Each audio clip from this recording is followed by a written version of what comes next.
Hello students, कैसे हैं आप सब लोग। उम्मीद करती हूँ सब अच्छे होंगे और स्वस्थ होंगे। मैं Meena Rana ICT virtual class में आपका स्वागत करती हूँ। स्टूडेंट्स, हम पढ़ रहे हैं क्लास 6 की हिंदी। इससे प्रीवियस लेक्चर में हमने हिंदी व्याकरण के कुछ टॉपिक कवर किए और आज की क्लास में हम आपकी वसंत पाठ्य पुस्तिका भाग 1 के संसार एक पुस्तक है, ये चैप्टर हम आज करेंगे जो आपके गद्य खंड में लिखी गई है।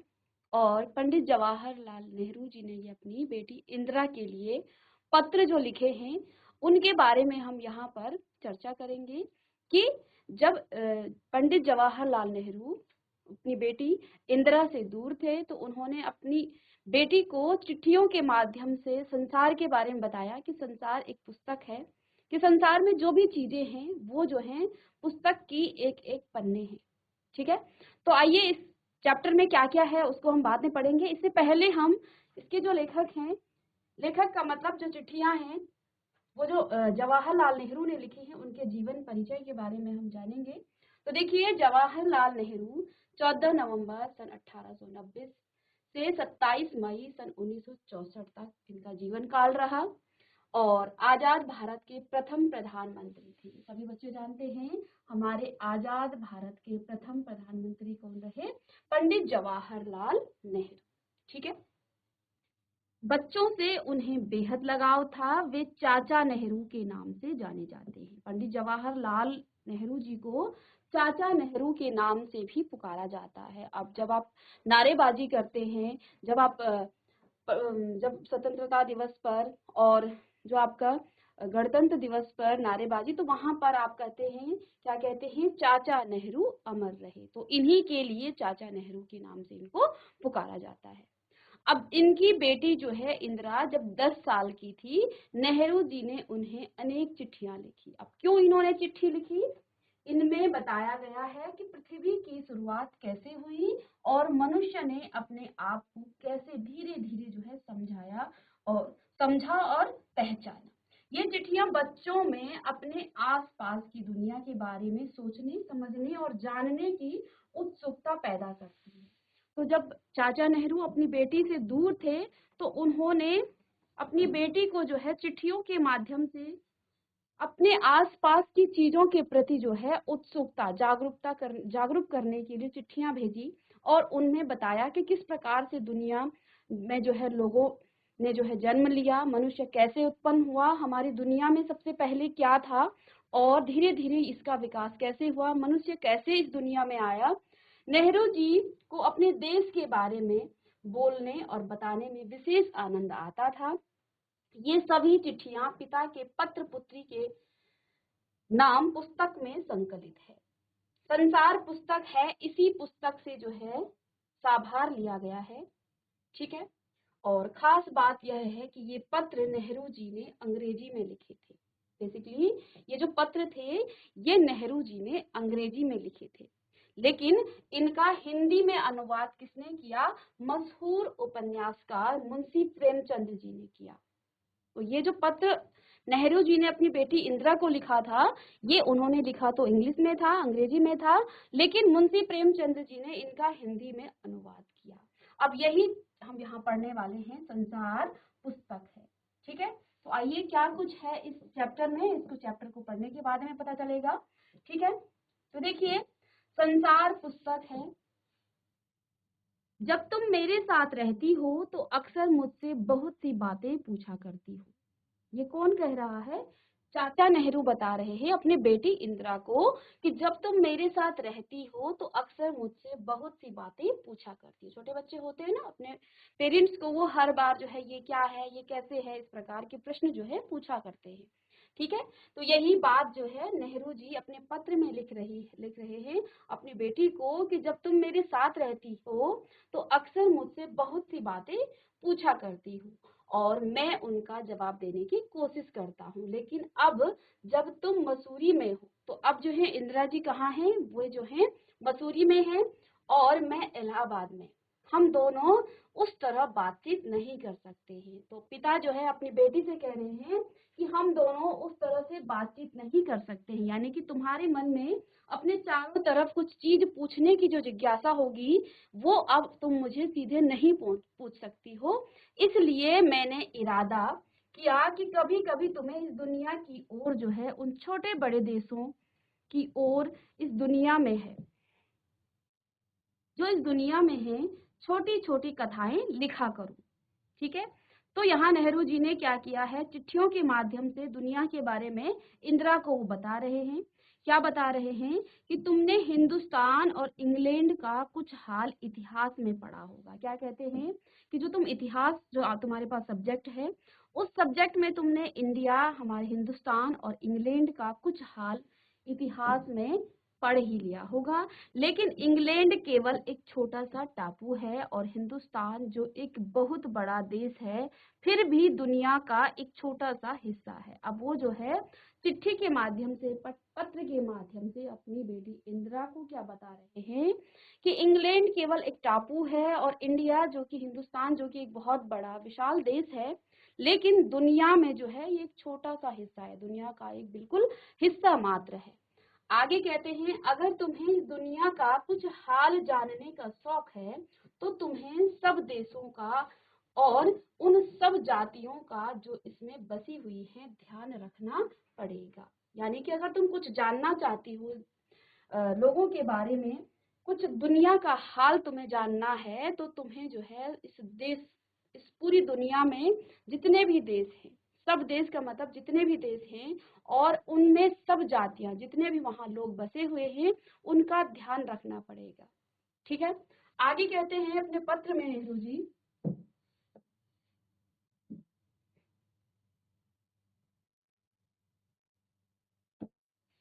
इस दुनिया को जानने के लिए केवल उस एक छोटे से देश का नहीं जिसमें तुम पैदा हुई हो। अक्सर हमें अपने देश के बारे में ही जो ज्ञान है वो नहीं रहता है। तो दुनिया के बारे में जानने के लिए हमें सिर्फ अपनी देश के बारे में जानना ये जो है बहुत नहीं है, हमें सब देशों के बारे में जानना पड़ेगा और उन देशों में रहने वाली जातियों, लोगों के बारे में, उनका रहन सहन, उनका जो खान पान है, उन सब के बारे में, कैसे जो है वहाँ बसे, किस प्रकार से जो है उन देश की जो संस्कृति है, कैसी उनके खान पान है, कैसे उनका जो है रहन सहन है, इस सब के बारे में तुम्हें जानना पड़ेगा। ठीक है। अब इतना जो है काफी नहीं होगा कि तुम सिर्फ अपने देश के बारे में, अपने भारत देश के बारे में जहाँ तुम पैदा हुई हो वो तुमने जान लिया, उसके कुछ राज्यों के बारे में जान लिया, तो तुमने दुनिया का हाल जान लिया। नहीं, तुम्हें पूरी दुनिया के बारे में जो है जानना पड़ेगा। ये कह रहे हैं कौन? नेहरू जी। मुझे मालूम है कि इन छोटे छोटे खतों में बहुत थोड़ी सी बातें ही बतला सकता हूँ। कहते अब फिर ये भी बताते हैं कि मुझे ये भी पता है कि मैं एक खत में तुम्हें बहुत सारी बातें नहीं बता सकता हूँ। देखिए वो उस दौर की बात है जब हमें जो है ज्ञान किसी बुक के माध्यम से, किसी, जब हमें कोई बड़ा बता था, जो हमारे गुरु थे, जो हमारे टीचर्स थे, वो बताते थे। लेकिन अब जो है हमारा समाज बदल गया है, हमारी टेक्नोलॉजी इतनी तीव्र हो गई है कि आज हम दुनिया का हाल सेकंडों में अपने मोबाइल फोन के माध्यम से जान सकते हैं। लेकिन उस समय इस प्रकार की सुविधा नहीं थी। उस समय जो है या तो आपको बहुत सारी किताबें जो है पढ़नी पड़ती थी, उनसे आपको नॉलेज होता था, उनसे आपको पता चलता था देश दुनिया के बारे में। लेकिन अब आपके पास एक फोन है तो आपके पास सारी दुनिया है। लेकिन हमारी पढ़ने की जिज्ञासा होनी चाहिए, हमारे अंदर जो है पढ़ने की लगन होनी चाहिए। ठीक है। तो ये जो है क्या कहते हैं कि मुझे मालूम है कि इन छोटे छोटे खतों में बहुत थोड़ी सी बातें ही बतला सकता हूँ। अब देखिए एक खत में क्या क्या वो लिख लेंगे, क्या दुनिया के बारे में बता देंगे। लेकिन नेहरू जी ने क्या किया, उनके अंदर जो है अपने चारों तरफ की जो चीजें हैं उन सब के बारे में जानने की जिज्ञासा उनके अंदर जो है भर दी कि तुम जो है जानो, तुम पूछो, तुम हर कण से जो है, संसार के हर कण से जो है प्रश्न पूछो। ठीक है। जैसा कि चैप्टर का नाम ही क्या है, संसार एक पुस्तक है और संसार में जितनी भी चीजें हैं वो जो है हर पुस्तक का एक पन्ना है। ठीक है। तो अब कहते हैं कि ये जो है मैं बहुत कुछ तुम्हें एक खत में नहीं बता सकता हूँ। आगे कहते हैं, लेकिन मुझे आशा है कि इन थोड़ी सी बातों को भी तुम शौक से पढ़ोगी और समझोगी कि दुनिया एक है। कहते हैं मुझे ये आशा है, ये उम्मीद है कि जो भी मैंने लिखा है थोड़ी सी बातों को भी तुम शौक से पढ़ोगी और समझोगी कि मैं कहना क्या चाहता हूँ, कि दुनिया एक ही है और दूसरे लोग जो इसमें आबाद हैं हमारे भाई बहन हैं।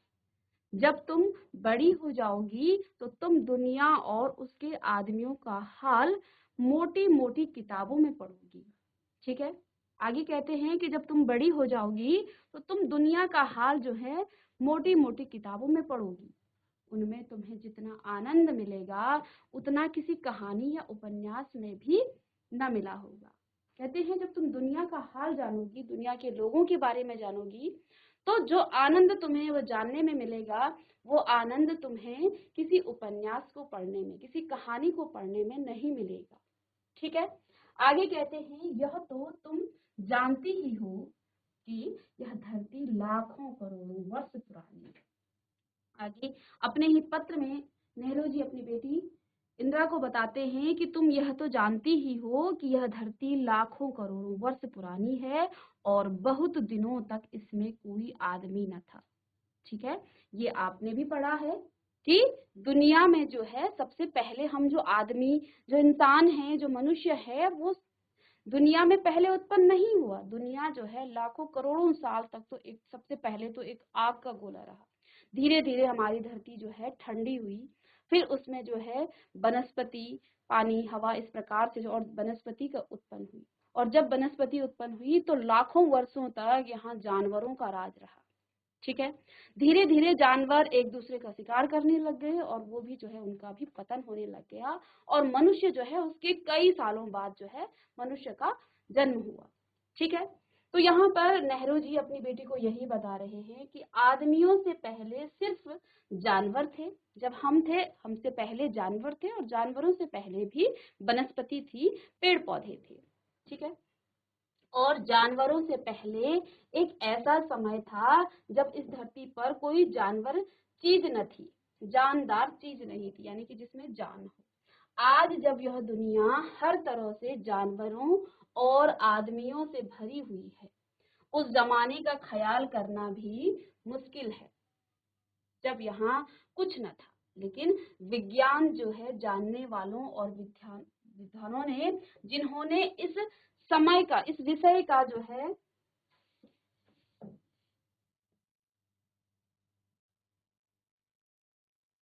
जिन्होंने इस विषय को खूब सोचा और पढ़ा और लिखा है। और एक समय ऐसा था, यह धरती बेहद गर्म थी। जैसे कि मैंने आपको बताया कि हमारी जो धरती थी वो आग का गोला था।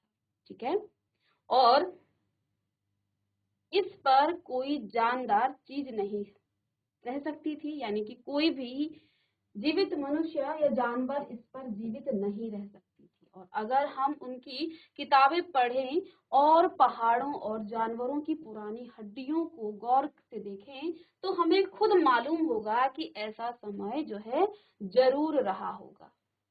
तुम इतिहास की किताबों में ही पढ़ सकती हो, लेकिन पुराने जमाने में तो आदमी पैदा ही नहीं हुआ है। अब देखिए, आप जब इतिहास की किताब में पढ़ेंगे तो आप जानेंगे जब आदमी पैदा ही नहीं हुआ था तो फिर जो वो उससे पहले की जो चीजें हैं उसके बारे में आपको कैसे पता चला। तो यही बात यहाँ नेहरू जी अपनी बेटी को कह रहे हैं कि जब तुम इतिहास की किताबों में ही पढ़ सकती हो, लेकिन पुराने जमाने में तो आदमी पैदा ही नहीं हुआ है। और देखिए, पैदा भी हुआ तो पैदा होने के बाद कई सालों तक आदमी को लेखन विधि, उनके पास कोई भाषा ही नहीं थी। ठीक है, तो ये जो लिखने की, जो किताब लिखने की जो परंपरा आई, ये तो बहुत बाद में आई। आदमी पैदा होने के लाखों साल बाद भी जो है वो बाद में लिखना उसने शुरू किया कि किताबों में लिख कर उनको वो समेट देना। अब जो है, पहले जब ना हमारे पास कोई लिपि थी, ना कोई भाषा थी, हम जो है ना पढ़ लिख सकते थे, ना हम लिख सकते थे, तो उस समय की चीजें आपको कैसे पता होंगी। तो इसके बारे में बता रहे हैं कौन, नेहरू जी। कहते हैं जब आदमी ही पैदा नहीं हुआ था तो किताबें कौन लिखता है, और जब किताबें ही नहीं थी तो आप उन चीजों के बारे में कैसे जान पाओगे। ठीक है।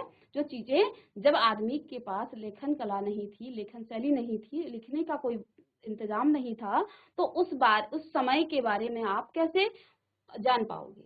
आगे कहते हैं, तब हमें उस जमाने की बातें कैसे मालूम हो। इस प्रश्न का उत्तर पूछ रहे हैं कौन, जो नेहरू जी हैं, वो अपनी बेटी से अपने खत में कहते हैं, यह तो नहीं हो सकता कि हम बैठे बैठे हर बात जो है सोच निकालें।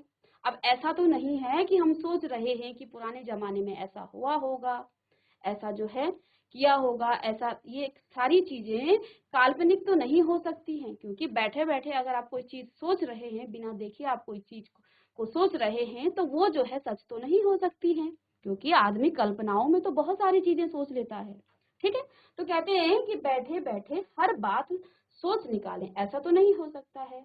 यह बड़े मजे की बात होती कि हर बात को जो है आप सोचते और वही बात सच निकलती है, क्योंकि हम जो चीज सोच लेते हैं और सुंदर परियों की कहानियां गढ़ लेते हैं, लेकिन जो कहानी किसी बात को देखे बिना ही गढ़ ली जाए, वह ठीक कैसे हो सकती है। कई बार हम परियों की कहानी पढ़ते हैं, तो कहते हैं क्योंकि हम जो चीज चाहते सोच लेते हैं और सुंदर परियों की कहानियां गढ़ लेते हैं, लेकिन जो कहानी किसी बात को देखे बिना ही गढ़ ली जाए, वह ठीक कैसे हो सकती है। यानी कि जब आपने कुछ चीज देखा ही नहीं है, तो वो बात कैसे ठीक हो जाएगी। आप बैठे हैं और बैठे बैठे आप कुछ सोच रहे हैं, ठीक है, तो क्या वो सच हो जाएगी। बिना देखे आप उस बात को जो है सोच रहे हैं, हाँ, आप उसको देख करके उसके बारे में सोच रहे हैं, आप जो है कुछ उसके बारे में कि ये कैसे बना, किस प्रकार से बना, तो वहां आप दिमाग लगा सकते हैं, लेकिन आप किसी चीज को बिना देखे कैसे जो है इसको सोच सकते हैं, और सोच तो सकते हैं, लेकिन वो बात ठीक कैसे हो सकती है।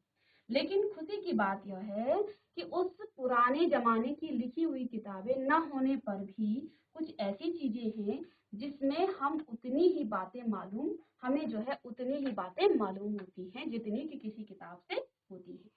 अब यहाँ नेहरू जी कहते हैं कि जिस जमाने में किताबें नहीं थी, किताबें नहीं लिखी गई थी, कुछ चीजें आपको इस प्रकार से मिल जाते हैं सबूत के तौर पर, जैसे कि आपको कुछ हड्डियों के जो है अवशेष मिल जाते हैं, कुछ चीजें ऐसी मिल जाती हैं जो किताबों से कम नहीं है, जिससे हम जो है उसको अध्ययन कर सकते हैं, उसको जो है पढ़ सकते हैं, उन चीजों को जो है देख करके उनके बारे में सोचेंगे कि शायद ऐसा हुआ होगा। और जब हमारे पास लिखित रूप में कुछ नहीं था, तो हमारी बहुत सारी चीजें जो इतिहास में जो आप लिख पढ़ रहे हैं, वही चीजें जो है बहुत सारी चीजें आपको इन्हीं से मालूम पड़ता है। तो यही बात यहाँ नेहरू जी बता रहे हैं किसको, इंदिरा को। ठीक है, जितनी किसी किताब से होती है, यही चीजें आपको उन पुरानी चीजों से भी पता चलती है। ये पहाड़, ये समुद्र, सितारे, नदियां, जंगल, जानवरों की पुरानी हड्डियां और इसी तरह की और भी कितनी ही चीजें हैं जिनमें जो है हमें दुनिया का पुराना हाल मालूम हो सकता है। क्यों, हर चीजें आपको किताबों में नहीं मिलती है, कई चीजें आपको अवशेष भी मिले हैं, क्योंकि पहले आपके पास किताबें नहीं थी। मगर हाल जानने का असली तरीका यह नहीं है कि हम केवल दूसरों की लिखी हुई किताबें पढ़ लें। अब किसी का हाल जानने के लिए इतना काफी नहीं है कि आप दूसरों की लिखी हुई किताबें पढ़ लें। अगर हर कोई ऐसा करता, तो फिर आगे आपको कुछ भी ना मिलता, ठीक है ना। तो बल्कि खुद संसार रूपी पुस्तक को, तो यहाँ नेहरू जी ने क्या कहा है, बल्कि खुद संसार रूपी पुस्तक को पढ़ें। यानी कि संसार में जो चीजें हैं उनके बारे में आप सोचें, उनके बारे में आप पता करें, उसके बारे में आप स्वयं पता करें और फिर उनको आप लिखें। ये जो है आपको कहते हैं कि हम केवल दूसरों की लिखी हुई किताबें पढ़ लें, बल्कि खुद संसार रूपी पुस्तक को पढ़ें। ठीक है, कि जानने का तरीका यह नहीं है कि आपने बहुत सारी किताबें पढ़ ली और उनका हाल आपने जान लिया, तो ये जो है आपको बहुत सारा नॉलेज हो गया। नेहरू जी कहते हैं कि ये जो है सही तरीका नहीं है, बल्कि आपको संसार रूपी, क्योंकि संसार एक पुस्तक है, कहते हैं मुझे आशा है कि पत्थरों और पहाड़ों को पढ़कर तुम थोड़े ही दिनों में उनका हाल जानना सीख जाओगे। अब कहते हैं अपनी बेटी से, वो कहते हैं कि मुझे ये आशा है, ये उम्मीद है कि तुम पत्थरों और पहाड़ों को पढ़कर मतलब उसको देख करके उनकी भाषा जानना, कि ये पत्थर कैसे बना और ये पहाड़ कैसे बना, ये पत्थर जो है पहाड़ से कैसे अलग हुआ, इन चीजों के बारे में तो है तुम थोड़े ही दिनों में उनका हाल जानना सीख जाओगी। और सोचो कितनी मजे की बात है, एक छोटा सा रोड़ा जो पत्थर का छोटा सा टुकड़ा होता है जिसे तुम सड़क पर या पहाड़ के नीचे पड़ा हुआ देखती हो, शायद संसार की पुस्तक का छोटा सा पृष्ठ हो। ठीक है, आगे बताते हैं कि तुम ऐसा सोचो, एक छोटा सा जो रोड़ा है वो जिसे तुम या तो सड़क पर देखती हो या फिर पहाड़ के नीचे देखती हो, शायद संसार की पुस्तक का एक छोटा सा पृष्ठ है। कैसे पृष्ठ है? शायद उससे तुम्हें कोई नई बात मालूम हो जाए। शर्त यही है कि तुम्हें उसे पढ़ना आता हो।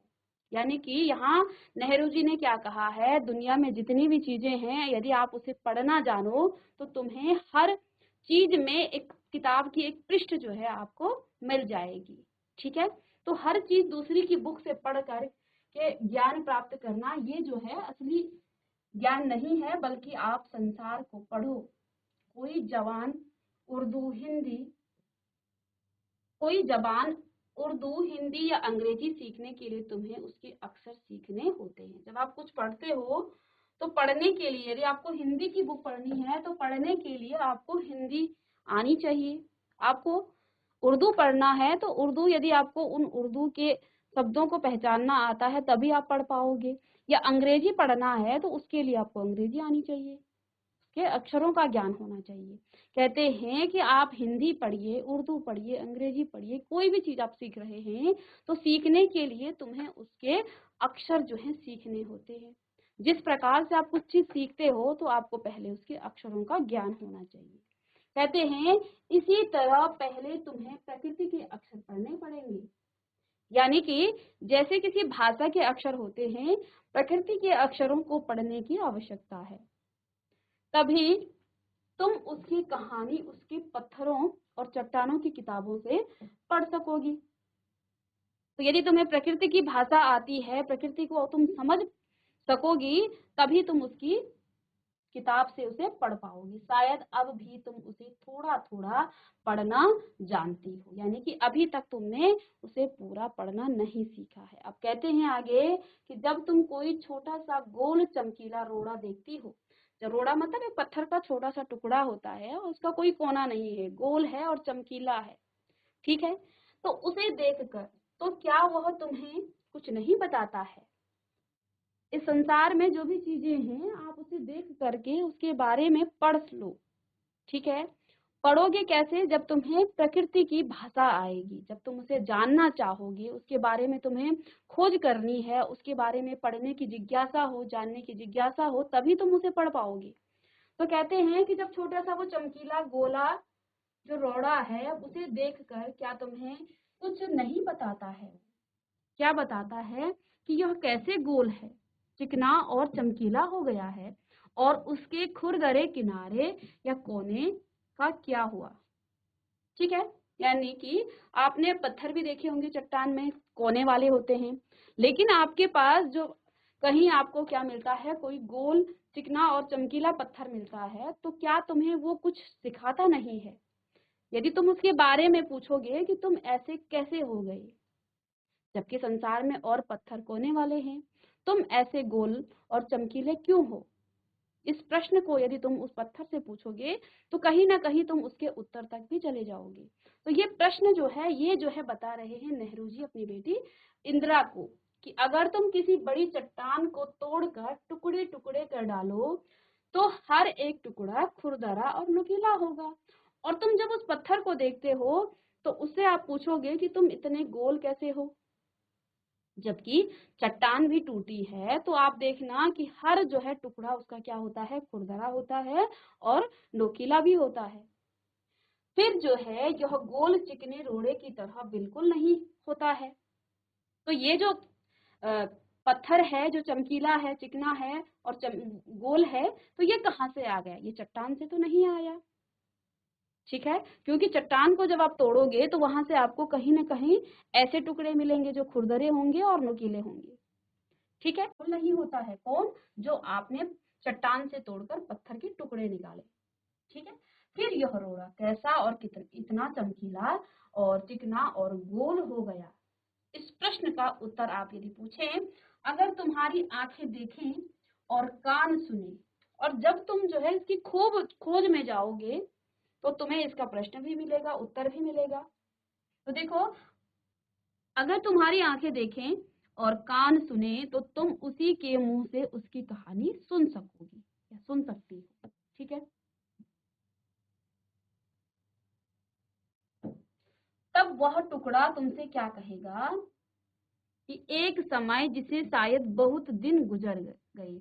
अब वो जो है अपनी कहानी बयां करेगा तुम्हारे सामने। क्या वो कहानी बताएगा कि एक समय जिसे शायद बहुत दिन गुजरे, यानी कि बहुत दिन हो गए हैं, बहुत पहले की बात है, वह भी एक चट्टान का टुकड़ा था। तब वो तुम्हें अपना अस्तित्व बताएगा कि वो ऐसा कैसे बन गया। ठीक है। वो भी क्या था, एक चट्टान का टुकड़ा ही था, यानी कि शुरुआती दौर में वो भी खुरदरा और नुकीला था। उसकी भी जो है क्या थी, नुकीली जो है, उस पर जो है जो चट्टान के जो पत्थर होते हैं उसी की तरह उसका भी अस्तित्व था। ठीक है। ठीक उसी टुकड़े की तरह उसमें किनारे और कोने थे। किस टुकड़े की तरह, जो कि चट्टान से तोड़ा गया, जिसे तुम बड़ी चट्टान से तोड़ती हो। शायद वह किसी पहाड़ के दामन में पड़ा रहा, तब पानी आया और उसे बहाकर छोटी छोटी घाटी तक ले गया। अब वो पहाड़ के नीचे टुकड़ा जब टूटा होगा तो वो जो है किसी पहाड़ के नीचे गिर गया होगा, पानी आया होगा और उसे अपने साथ घाटी में ले गया होगा। वहां से एक पहाड़ी नाले से ढकेल कर उसे एक छोटे से दरिया में पहुंचा दिया होगा। इस छोटे से दरिया से वह बड़े दरिया में पहुंचा और इस बीच वह दरिया के पेंदे में लुढ़कता रहा और लुढ़कते लुढ़कते जो है उसके किनारे घिस गए होंगे और वह चिकना और चमकदार हो गया। इस तरह वह कंकण बना जो तुम्हारे सामने है। ठीक है। तो ये जो है भैया कौन कर रहा है, वो जो चमकीला पत्थर है वो जो है इस प्रकार से जो है उत्तर दे रहा है। अब ये उत्तर जो है हमारे अंदर जो है खुद जो है हमारी जो सोचने की क्षमता है और जिसे हम देख पाएंगे। ठीक है। तो वो कहते हैं कि यदि तुम इस प्रकार से प्रश्न करोगी संसार की किसी भी चीज से तो तुम्हें कहीं ना कहीं उसका उत्तर मिल जाएगा। अब ये छोटा सा जो टुकड़ा था कंकड़ का, इसने जो है एक नई जो है सोच और एक नई जो है खोज के बारे में आप कह सकते हैं कि जो है ये पत्थर कैसे बना और ये कहाँ से आया। ये सब जो है कौन बता रहा है, ये पत्थर का टुकड़ा बता रहा है। ठीक है। और किसी वजह से दरिया उसे छोड़ गया होगा, और हो सकता है किसी वजह से जो है दरिया उसे छोड़ गया होगा।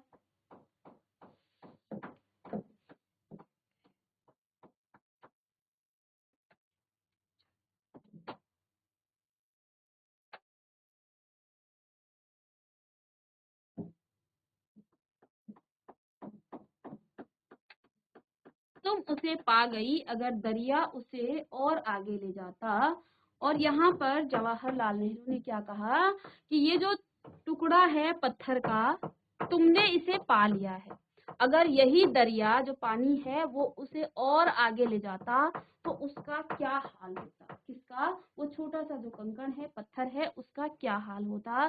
तो वह छोटा होते होते जो है अंत में बालू का एक जर्रा हो जाता।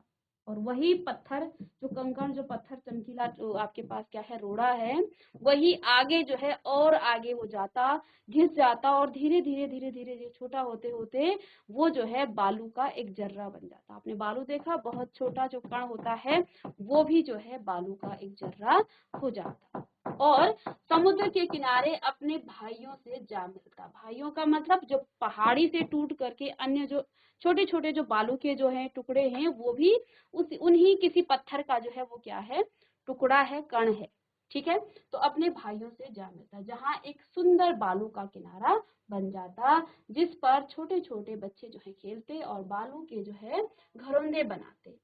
अगर एक छोटा सा रोड़ा तुम्हें इतनी बातें बता सकता है तो पहाड़ों और दूसरी चीजों से जो हमारे चारों तरफ हैं, हमें और कितनी बातें मालूम हो सकती हैं। तो यहाँ जवाहरलाल नेहरू जी क्या कहते हैं कि अगर एक छोटे से पत्थर ने जो है, एक बालू का टुकड़ा तुम्हें इतनी चीजें जो है बता सकता है, जो रोड़ा है वो कहाँ से आया है और कैसे वो वहां रह गया, कि कहाँ से उसकी उत्पत्ति हुई और कैसे वो इतना चमकीला और जो है चिकना बन गया, गोल कैसे हो गया। यदि एक जो रोड़ा है वो तुम्हें इतनी बातें सिखा सकता है, और अगर वो वहां ना रहता, आगे जाता, तो आगे उसका क्या हाल होता, ये चीजें आपको जो है सोचनी पड़ेंगी। तो कहते हैं कि अगर तुम्हें एक रोड़ा, छोटा सा रोड़ा इतनी बातें सिखा सकता है, तो यदि तुम पहाड़ों के बारे में और संसार की और चीजों के बारे में जो है सोचो, उनको प्रकृति की नजरों से उसको पहचानो, तो तुम्हें जो है संसार में जो है बहुत सारा ज्ञान आपको मिल सकता है,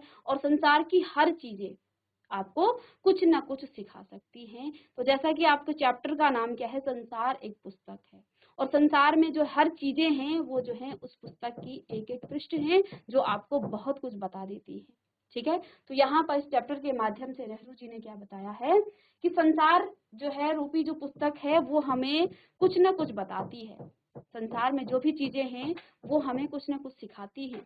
उन्होंने अपनी बेटी को पत्र के माध्यम से ये बताया कि एक रोड़ा जो कि किसी किनारे पर आपको मिल जाता है या सड़क पर मिल जाता है, यदि आप उसके बारे में जानना चाहें बिना किसी पुस्तक के, बिना किसी की लिखी हुई पुस्तक के, तो आप बहुत कुछ सीख सकते हैं, लेकिन आपको प्रकृति की नजरों से उसको देखना होगा और उसको पढ़ना होगा, तब जा करके आप जो है उसके बारे में कुछ ज्ञान प्राप्त कर सकते हैं। जिस प्रकार से आपको किसी भी भाषा में कोई पुस्तक पढ़नी है, तो जब तक आपको उसके अक्षरों का ज्ञान नहीं होगा, आप उर्दू पढ़ रहे हैं, अभी हम हिंदी जानते हैं, अंग्रेजी जानते हैं, हमें उर्दू का नॉलेज नहीं है, हमें उर्दू के अक्षरों के बारे में नहीं पता है, तो हम उसके किसी भी चीज को जान ही नहीं पाएंगे, तो वो हमारे लिए क्या है, बिल्कुल अनजान है।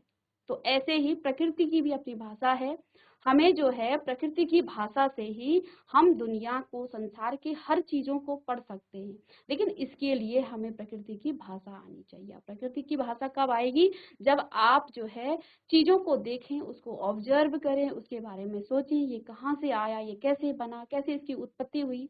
ठीक है, आप उसके बारे में खोज करें, तो तभी जा करके आप संसार के हर पृष्ठ को पढ़ पाएंगे, इस पुस्तक को आप पढ़ पाएंगे। बड़ा इंटरेस्टिंग चैप्टर है, और ये चैप्टर जो है कई चीजें हमें सिखा देता है।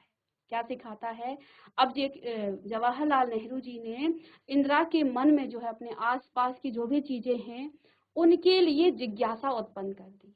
देखिए, एक रोड़ा के बारे में उन्होंने बताया कि जो एक पत्थर का टुकड़ा है वो कैसे गोल हो गया, कैसे वो चमकीला हुआ, जबकि चट्टान से टूटे हुए अन्य पत्थर जो है खुरदरे होते हैं, उनमें जो है चमक नहीं होती है, नुकीले होते हैं।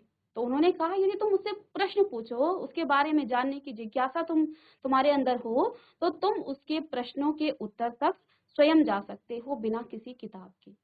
ठीक है, तो ये चैप्टर जो है हमारे आसपास की जितनी भी चीजें हैं उनके बारे में हमारी जिज्ञासा को भी उत्पन्न करता है।